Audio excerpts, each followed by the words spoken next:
നമസ്കാരം. Third eye ന്യൂസിലേക്ക് സ്വാഗതം. ബാബുസ്വാമി ആരെന്നറിയാത്തവരായി ഇന്ന് കേരളത്തിൽ ആരെങ്കിലും ഉണ്ടാവുമോ? സോഷ്യൽ മീഡിയയിലൂടെ വൈറലായ നാഗ സൈരന്ദ്രിക്കൊപ്പം പൊതുവേദി പങ്കിട്ടതോടുകൂടിയാണ് ബാബുസ്വാമിയും ഹിറ്റായി മാറിയത്. അത്രയും കാലം അദ്ദേഹം സ്വന്തം ജീവിതവുമായി മുന്നോട്ട് പോയിക്കൊണ്ടിരുന്ന ഒരു സാധാരണ മനുഷ്യനായിരുന്നു. ഒരു വേദിയിൽ നാഗ സൈരന്ദ്രി ബാബുസ്വാമി ആരെന്ന് പരിചയപ്പെടുത്തി സംസാരിച്ചതോടെയാണ് എല്ലാത്തിൻ്റെയും തുടക്കം. ബാബുസ്വാമി ക്ഷേത്രത്തിൽ വരും, നന്നായി നൃത്തം ചെയ്യും, സുന്ദരമായ ദിനങ്ങളായിരുന്നു അതൊക്കെയെന്ന് അവിടെ കൂടിയിരുന്നവരോടായി അവർ പറഞ്ഞു. തന്നെക്കുറിച്ച് നല്ല വാക്കുകൾ പറഞ്ഞതിൽ ബാബുസ്വാമി നന്ദിയോടെ നാഗ സൈരന്ദ്രിയുടെ കൈകൾ ചേർത്ത് പിടിച്ചു. അത്രയേ ഉണ്ടായിരുന്നുള്ളൂ. പിന്നീട് അങ്ങോട്ട് സോഷ്യൽ മീഡിയയിൽ ട്രോളുകളുടെ പെരുമഴക്കാലമായിരുന്നു. പ്രശസ്തരും ഇൻഫ്ലുവൻസർമാരും കുട്ടികളും വരെ ആ ഡയലോഗുകൾ കടമെടുത്ത് വീഡിയോകൾ ചെയ്തു. വെള്ള വസ്ത്രം ധരിച്ച സൈരന്ദ്രിമാരും കാവിയണിഞ്ഞ ബാബുസ്വാമിമാരും റീൽസും ഷോർട്സും അടക്കി ഭരിച്ചു.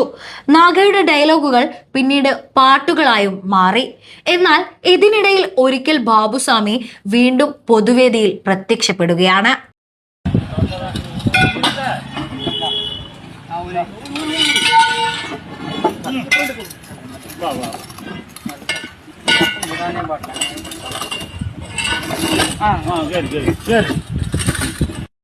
അപ്പോൾ ആളുകൾ കണ്ടത് ട്രോളുകളിലെ കഥാപാത്രത്തെയല്ല, ഒരു തൊഴിലാളിയെയാണ്. കാവ്യ വേഷം അണിഞ്ഞ ആളല്ല, നഗരസഭ ജീവനക്കാരന്റെ കാക്കി വേഷം. കയ്യിൽ നീളൻ കയ്യുറ, വഴിയോരം വൃത്തിയാക്കി മാലിന്യം ട്രക്കിലേക്ക് മാറ്റുന്ന ഒരാൾ. പാലക്കാട് തത്തമംഗലം നഗരസഭയിലെ സാനിറ്റേഷൻ തൊഴിലാളിയാണ് ഈ ബാബുസ്വാമി. ഞാൻ എൻ്റെ ജോലി ചെയ്യുന്നു.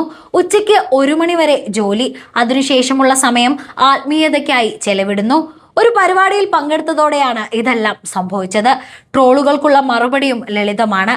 അവർക്ക് സംഭവത്തിന്റെ അർത്ഥമറിയില്ല എന്നായിരുന്നു ബാബുസ്വാമിയുടെ വാക്കുകൾ. 1996 മുതൽ നഗരസഭയിലെ താൽക്കാലിക ജീവനക്കാരനായിരുന്നു. 2009 മുതൽ സ്ഥിരം ജീവനക്കാരൻ. ട്രോളുകൾക്ക് അപ്പുറം സ്വന്തം ജോലി, സ്വന്തം ജീവിതം, സ്വന്തം ആത്മീയത, അത് തന്നെയാണ് ബാബുസ്വാമിയുടെ യഥാർത്ഥ കഥ.